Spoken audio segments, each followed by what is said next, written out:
And if you can believe it, it's a Friday once again. We got three things to say. God bless our troops, God bless America, and gentlemen, start your engine!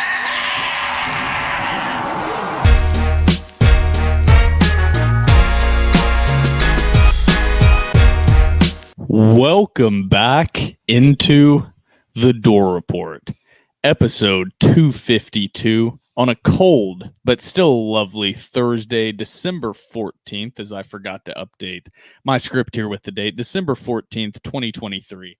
I am Will Byrum, joined as always by my co-host Trevor Hulan and our loyal producer, Miss Phoebe. Thank you for joining us here today, Phoebe.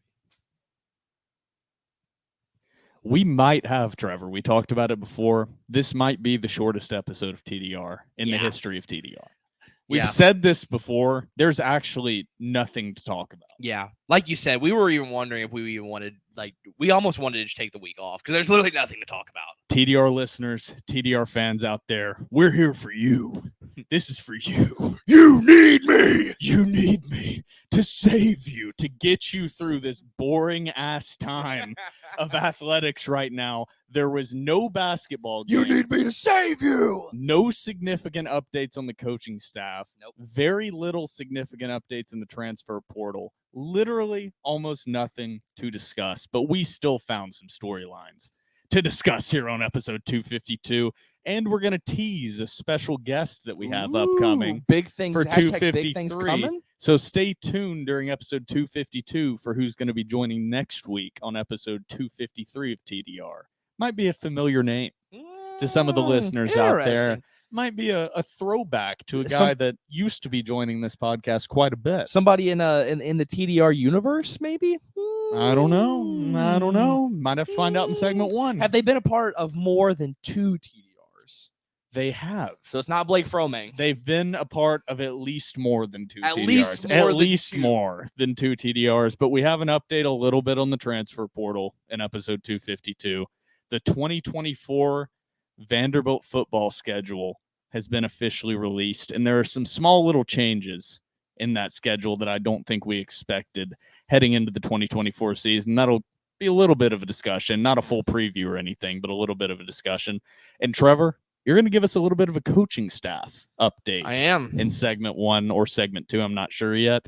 And then we will have a very brief, very boring, and very depressing preview of Vanderbilt's upcoming matchup against Texas Tech. Not going to be great. No. I don't have... we already beat them once in bidding for Tyler Lawrence, so we're 1-0 against 1-0 against... Man, how... I'm going to ask this question before we actually get into segment 1. When was the last time you were this disinterested in Vanderbilt basketball, and overall the Vanderbilt fan base was this disinterested in mid-December? Nobody's talking about it. I don't think I've ever been this disinterested. Really? Like, a lot of people say, well, last year. I don't think anybody was. I could be wrong. This bad. I don't think anybody was this disinterested this time last year. I don't know. It's subjective, but I truly I don't know I don't think I've ever been this disinterested this in December basketball. I think the expectations this year were also at least equal or a little bit higher than last year. Yeah. I mean, it was tournament or bust, and right now this team's sitting at 4-5, 200 plus in KenPom and the net. It's not looking good currently for the Commodores. But before we get into all that and much more, don't forget to follow us on Twitter and Instagram at The Door Report. Like us on Facebook. Subscribe to our YouTube channel. Our podcast is available on iTunes, Spotify, and Google Podcasts. And while you're at it, give our podcast 5 stars and a review on iTunes. Trevor, before I say it's time for segment 1, I forgot to say we are presented by Corey Perkins of Parks Realty. Perk Dog.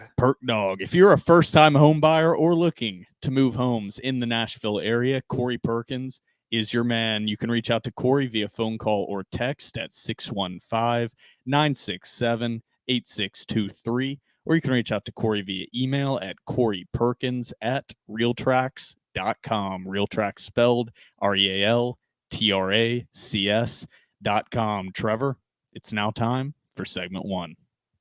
Welcome back into episode 252 of the Door Report, powered by Corey Perkins of Parks Realty. Trevor, it's time for a transfer portal update. We had a huge transfer portal update. I'm going to mess that up multiple times. Last episode, a lot of guys transferring out. We ran through that whole list. We won't do that again.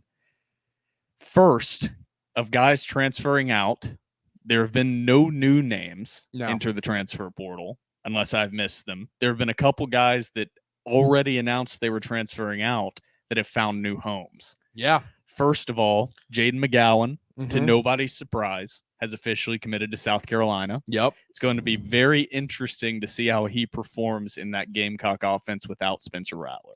Do we even know who they don't even know who their quarterback's going to be. Interesting choice. I think that is where Jaden McGowan's from. Yes. So it South makes Carolina sense. kid. It makes sense in that way, but an interesting decision by Jaden McGowan to go to another program with an unsettled quarterback room. Have fun playing Beamer ball, brother. It's just like, have you not learned your lessons from the mistakes previously made? Like, he's going to be the guy who's going to be involved in that South Carolina offense. They obviously had issues with drops last season. Yeah. Big time issues with drops at South Carolina. But once again, you're probably going to have a team that struggles to get you the ball consistently. Again. Does this, and tell me if I sound biased, I know Vanderbilt was bad this year. Does this not feel like a lateral move? It's where he's from. So but just in terms of like the program and like where they're at this very current moment, December 14th, 2023, does it not kind of feel like a lateral move? As close to a lateral move as you can possibly have going to another SEC program. Yeah. From Vanderbilt. You know what I mean? Yeah. South Carolina, are they better than Vanderbilt? Probably yes. Do they have a bigger fan base than Vanderbilt? Yes, of course. Vanderbilt has the smallest fan base in the entire SEC, but that program's not in an incredible place that they just need a few transfers in and all of a sudden they're going to be a competitive SEC program. I mean, I also think we should note, if South Carolina doesn't do really good this year, Shane Beamer might get fired. It's true. They were sick and tired of him last year and his dumb euphemisms. So you're going to a program that, in my opinion, I do think it's a lateral move because you don't have a quarterback. The offensive line was just as bad as Vanderbilt's. And you're playing for Shane Beamer, who might get fired, and then you might find yourself in the portal once more. Who knows? Congrats to him, though, I guess. Sorry, South Carolina comes here next year, don't they? Do they? We have the schedule to go over. I think South Carolina comes here. I'll pull up the schedule. We will go over that in the next segment. Will is sending out tweets right now. I am sending out tweets from the TDR account, so if I'm a little bit distracted, I had to tweet out about another Vanderbilt wide receiver. We should let Phoebe run the Twitter now that she's Phoebe already has her own somehow Twitter utilizing her little toe beans in now order to send tweets.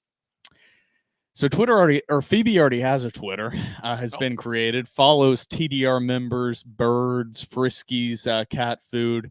Well, what is Phoebe's name on Twitter? Arm & Hammer Cat Litter. She follows them as well. That's a big.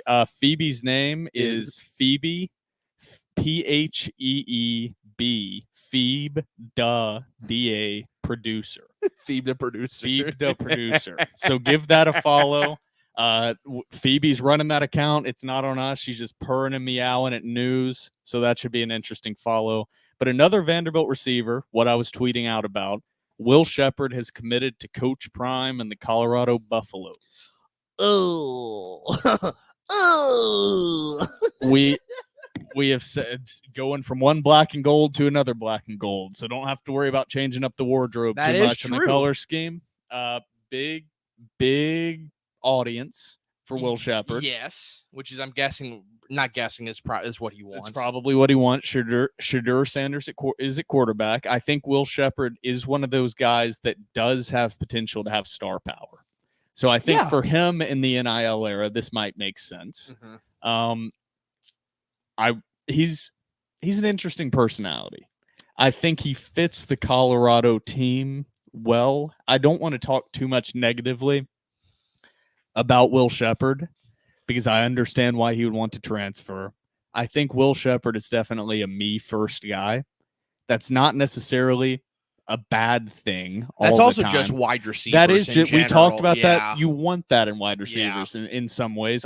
Most of the great wide receivers have some of that in them. I think the only wide receiver, and I firmly believe this, the only wide receiver that I know of that probably did not have that in him was Jordan Matthews.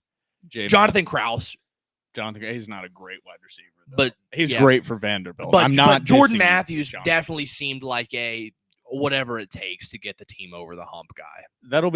I will actually be very curious to see what his role is like with Colorado. He automatically transfers into a team to where he's already the number 2 option behind Travis Hunter.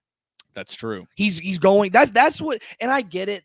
Like, this just happened. Like 30 minutes, an hour ago. He just announced like an hour ago. Yeah, it makes sense. A big personality like him wants to play for a big personality like Prime. I do get that. But for somebody who was tweeting earlier, like quote tweeting the On3 transfer portal rankings, he's like, it's not too late to delete this and change this because he wasn't in the top 10. Transferring to a team to where you're already the number 2 guy, to where I'm sure he had plenty of offers to where he could have been stepping into the locker room already the number 1 guy, going somewhere to you're already the number 2 guy before you've probably even flown into Boulder, Colorado. Seems like an odd choice to me. You're going to have eyes on you. I mean, it makes sense in the same way the Jaden McGowan decision makes sense. That's where he's from. Mm-hmm. It kind of makes sense for me that Will Shepherd goes to Colorado. Yeah. I could have seen him going to USC. I could have seen it, but a bigger market team, he feels like more of a West Coast personality, in my opinion. I don't think that's offensive, but I think that might be a decent fit for Will Shepherd. I tell you what, he drops the ball twice, and Coach Prime's going to have the boy in a chokehold on the sideline. I think he might. You want to talk about, we always nag on Clark for not showing emotion. If Clark Lee pulled you out of an entire series because of a celebration penalty, I think if you drop one easy pass, I think Coach Prime might. He just might score up on you on the sideline by the Gatorade cooler. Might be. I don't know. I feel like that might be a clash of personalities. Yeah, I mean, just as a list, just to run through a couple, he had offers from Houston, USC, Miami, Colorado, obviously. Who else? LSU, Tulane, Florida, a lot of Texas A&M, South Carolina, Ole Miss, Mississippi State, Minnesota, Auburn. He had a ton of offers, and ultimately ended up in Colorado. Gonna have a national audience on him. That's hard to get in the NIL era. Makes sense. So. Mm-hmm. Trevor, I think it's time to get into this 2024 schedule. Oh, we forgot Nate Clifton. He also committed to USC. That is right. Nate Clifton, defensive lineman, did commit to USC. Him being a 4-star in the portal, am I missing something? Big body, experienced on the defensive line. I saw that On3 ranking, and my jaw dropped. Maybe I truly, not joking, maybe I really just don't know football like I think I do. That shocked me. I don't understand why he's a 4-star. I don't understand. I don't know enough about the technicalities of defensive line play to really be able to criticize that. But how good can you really be as a defensive lineman currently at your level of ability if you were a part of this Vanderbilt front seven this year? How good can you actually be? Because this Vanderbilt defense, outside of CJ Taylor and outside of Langston Patterson, was truly the worst in the country. It's the worst I've ever seen. No, it was actually, we read through the stats at the end of the year. It was bottom 5 in the country and the worst in all of Power 5. How good can anybody on this defense really be outside of Langston Patterson and CJ Taylor? So Vanderbilt also had a couple commits in. We'll start with the biggest of those two that Vanderbilt had commit as transfers. Julian Ashby, long snapper from Furman, has committed to Vanderbilt. The Wesley Schelling heir apparent. Are we officially a Julian Ashby podcast? I think this podcast has long snapper energy. Put in a lot of work. get some credit whenever we make big splash plays, like recovering the ball in the end zone. But really, week in, week out, we just do our job as best we can. I think this is a Julian Ashby pod. Hard hat and lunch pail kind of pod. Just come in, do your job. Don't need any of the glory. Don't need any of the recognition. Mhm. Just do your damn job. That's Yeah. Julian Ashby to me. Julian, stop by the tailgates. Long snappers are always welcome. Ask Wesley Schelling. We are very, very. We did. We hosted Wesley Schelling to a did. couple of We baseball tailgates. Also, is there ever been a more Vanderbilt name ever than Julian Ashby? Dude, Julian Ashby. That sounds like a Vanderbilt student if I've ever heard of one. Going from Wesley Schelling to Julian Ashby, legendary long snapper name. Yes. The second commit, not as big of an impact type player. 4-star safety Renton Fontenette from TCU. Huge get. Former Vanderbilt football commit. I was being facetious, tongue in cheek when I opened it up with Julian Ashby. Randon Fontenette is Splash. He is a splash get in the transfer portal. 4-star transfer. He's going to make an immediate impact on this defense alongside CJ Taylor at that safety spot. I mean, he's probably a game one starter. He's what? Unless I'm wrong, he's what, 6'2"? 6'2" or 6'3". Yeah, he's a tall, He's- rangy yeah. safety. If you've watched his film or watched him play at all, he is going to be a guy that is going to pop. Yeah. I don't want to say that 100% because I thought similar things to Prince Colley. So you never know with injuries. You never know how these guys are actually going to work out once they get on campus. Yeah. But Randon Fontenette should be an impact player next year. And talk about getting a splash player to position of need at safety. After my boy Dericky had a rough season, Jalen, just call it what it is. He was old and slow. Getting a young, so only a sophomore, getting a kid there at that position that you know can play, big get. We need to see a lot more big splash gets Yeah. in the transfer portal, but Yep. hopefully there will be more updates. That's all we have right now. Hopefully next episode, in episode 253, when we have our very special returning guest, we have more to discuss. Who is that guest? Including, hopefully next week, we will have more official updates on this coaching staff. Good Lord. Trevor, there are a few little murmurings specifically surrounding the strength and conditioning coaching job. What are you currently hearing? Little birdies, what are they telling you about this staff? Yeah, so as we all know, the Chuck Losey news, which I stand by my sources, all that happened, just things move fast. You all know. I'm finally hearing a singular name, not a couple names. I'm finally hearing a singular name. And if you're on the message boards, this has been spouted. I heard yesterday. Was today's Thursday? I heard last night. Yeah, I heard last night, Wednesday night.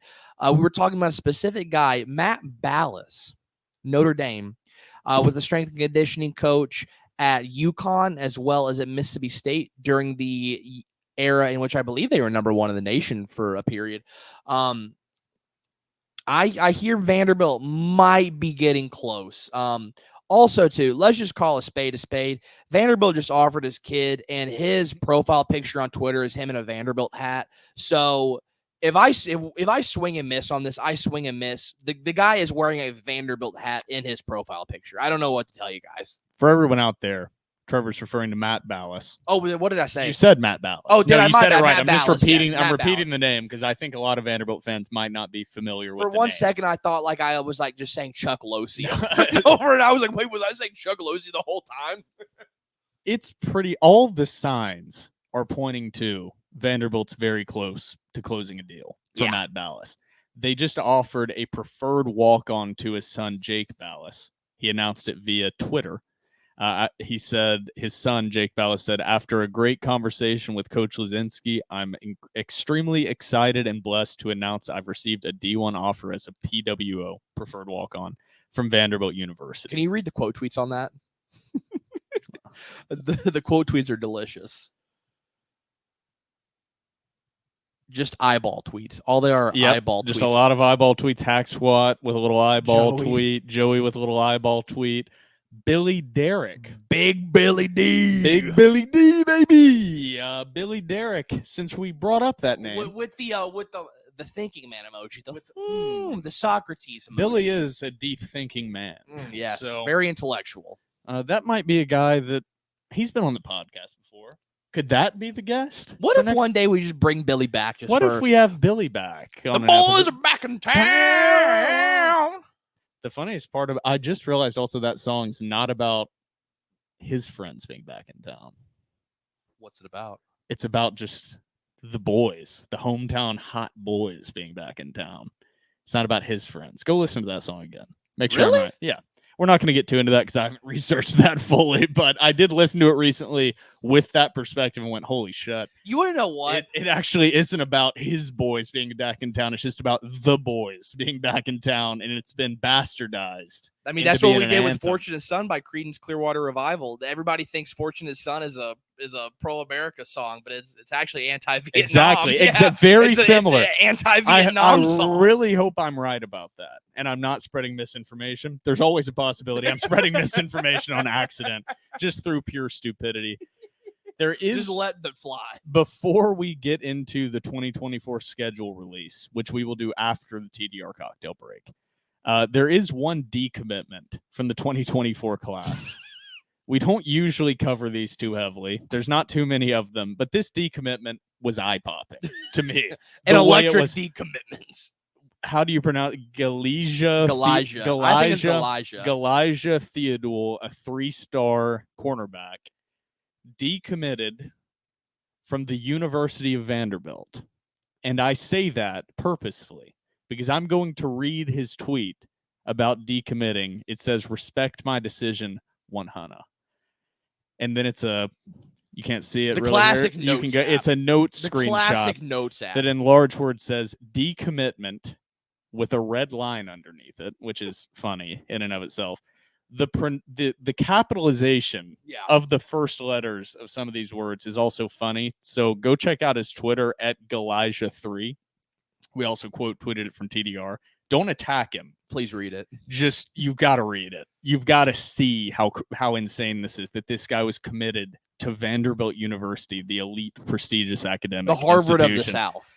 He says, after careful consideration and speaking with my family, careful capitalized for some reason, I will like to announce that I will be decommitting from the University of Vanderbilt. My recruitment is officially open. In that sentence, decommitting was capitalized. The University of Vanderbilt, all capitalized. From also capitalized.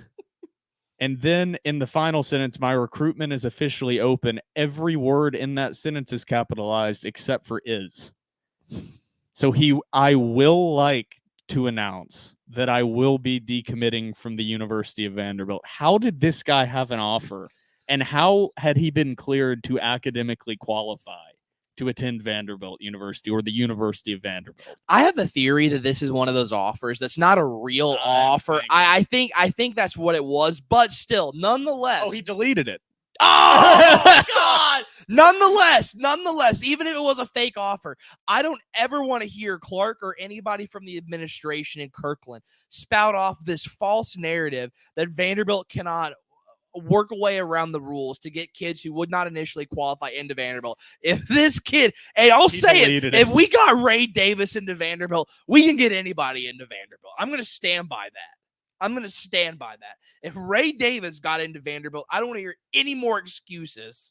Yeah, the comments underneath are pretty funny. I think you're right. Yeah, I think it was a fake offer. I suspected that from the beginning, but the comments underneath are very funny. Somebody, a Gladeville local at Crook 0613 said, quote unquote, our academic standards are too high, ... This motherfucker's grammar skills are 6th grade level. Yeah, well, can't really argue with that. That's what I've said for a long time. They use that as an excuse for their failure. Yeah. There are certain situations, grad school transfers, guys getting in, that could actually happen. I think a lot of times that is used as a crutch for the failure, incompetence, and laziness of this academic department over the last 40 years. I mean, Jesus Christ. Let's just look at Duke basketball, man. We got Brian Kimbrough into Vanderbilt. Yeah, let's be real here. Let's be real. But that's the last of the roster updates for football that we currently have. Trevor, I think it's time for everyone out there to grab themselves a cold one before we break down the 2024 Vanderbilt football schedule very quickly and then give a boring and brief preview of Vanderbilt's upcoming matchup against the Texas Tech Red Raiders. So mess that up. Grab yourself a cold one, and we will be right back.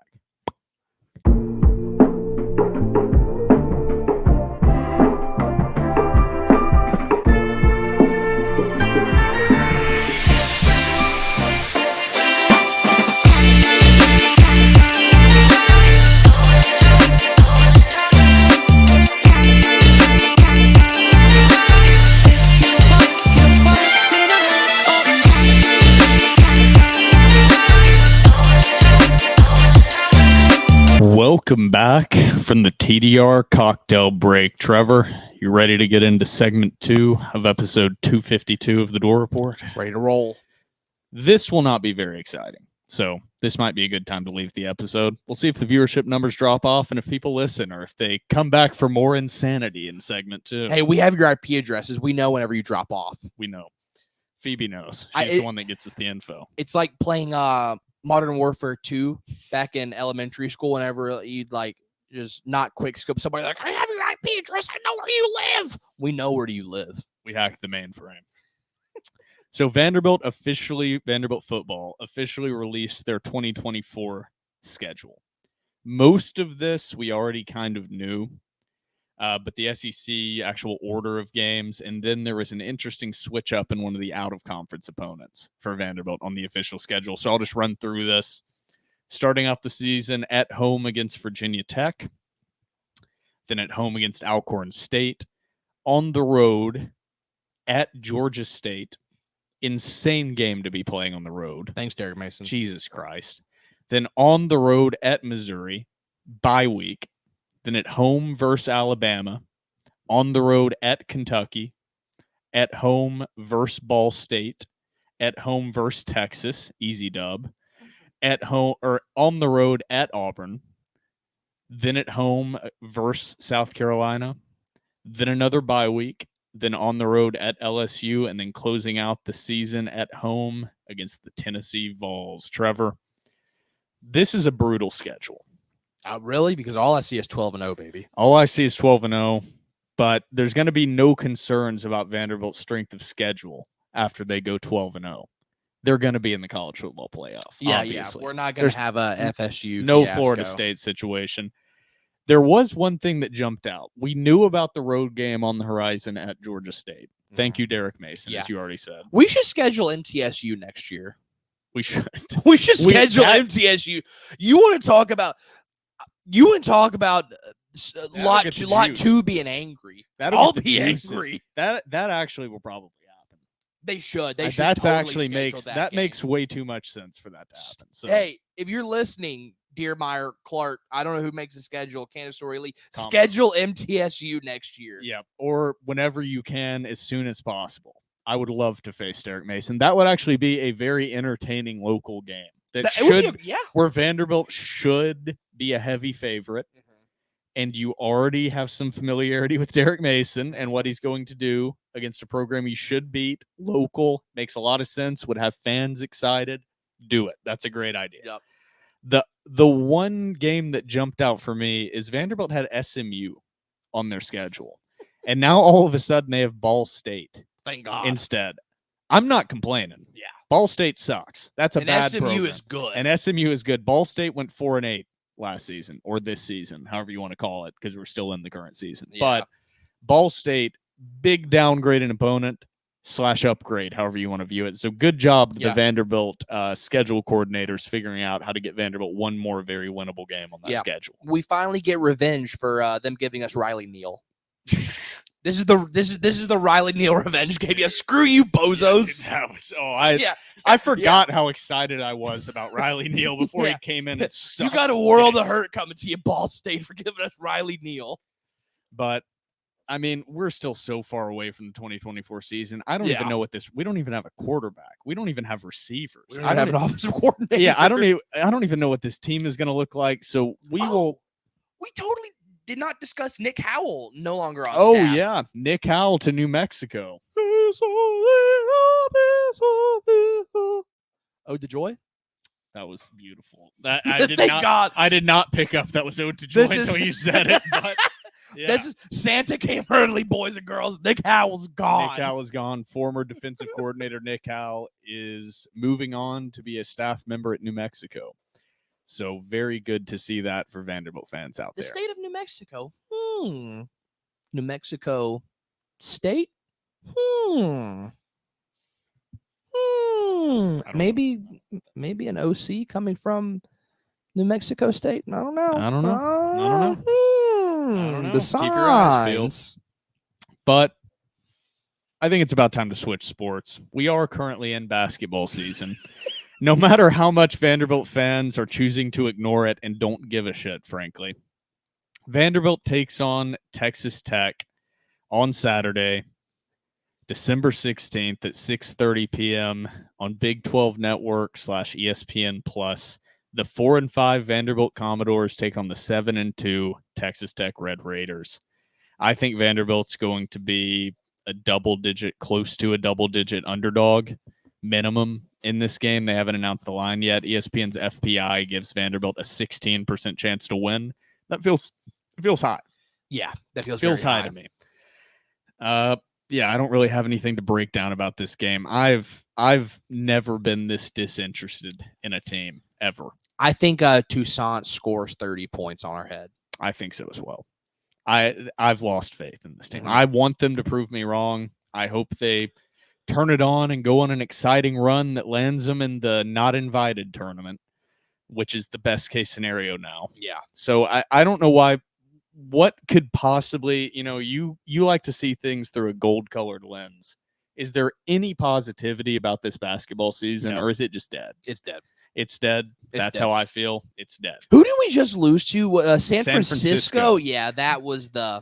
San Francisco's a good team, and that actually happened before last episode of the podcast. So we have nothing new to react to with basketball besides this team still sucks. They've given us nothing to show things are going to turn around. All the issues we pointed out preseason are worse than we expected. Shooting is horrible. Rebounding, not great. Defense, not good at all. But the main issue, there's no shooters. No. There's zero shooters. San Francisco is a good program, a good mid-major. That shouldn't matter. Vanderbilt should be a good Power 5 program. Yep. You should not lose to San Francisco at home in Memorial. That should be a win, and you damn sure shouldn't be an underdog on your home court. Yep. I think I saw Billy Derrick tweet out that Vanderbilt was a 2.5-point favorite. They were a 2.5-point underdog in that game against San Francisco.